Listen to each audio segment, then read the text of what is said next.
Nakatakdang maglabas ng panibagong disenyo ng Philippine Coins ang Bangko Sentral ng Pilipinas ay sa pamunuan ng BSP.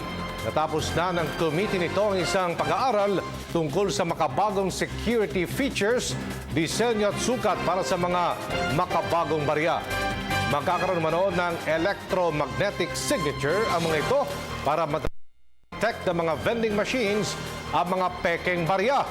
Sinabi naman ni BSP Deputy Governor Diwa Ginigundo na plano nilang ilabas ang bagong henerasyon ng mga barya sa taong 2018 o 2019.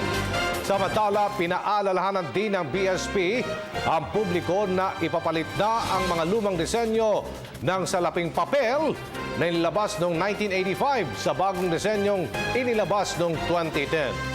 Maaari pang gamitin ang lumang serye ng mga salapi hanggang sa katapusan ng 2015 at hanggang Disyembre ng susunod na taon naman ito pwedeng ipapalit sa mga bangko at mga tanggapan ng Bangko Sentral.